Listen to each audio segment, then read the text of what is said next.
Mai dimenticherò quella notte, la prima notte nel campo, che ha fatto della mia vita una lunga notte.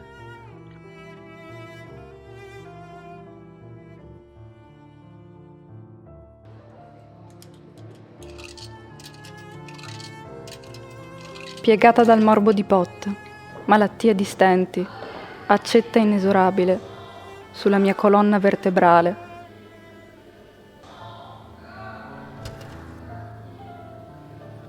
Però camminai ancora eretta, non mi spezzò Auschwitz, né diventai legna da ardere.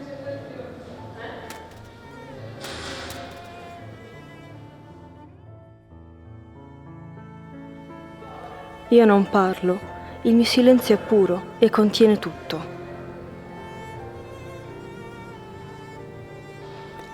Tutto quello che immagini è quello che non puoi nemmeno figurarti. Il mio silenzio è un monumento, un cassetto chiuso che devi avere.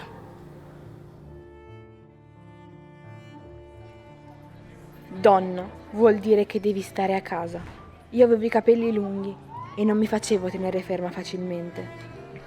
Nel lager, donna vuol dire una nudità più nuda, il corpo a loro disposizione, dei loro esperimenti. Viva, ma non salva, fui io, ogni notte, nel sonno, torno ad Auschwitz. La scala di Mauthausen ha un gradino diverso dall'altro, ognuno messo lì per farti inciampare. Sali, col tuo carico di pietre sulle spalle. Ma non c'è una cima a cui aspirare, solo la fatica e il vuoto dietro di te.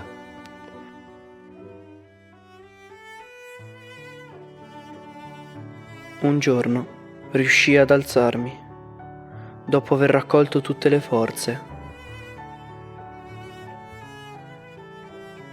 Volevo vedermi allo specchio, che era appeso al muro di fronte. Non mi ero più visto dal ghetto.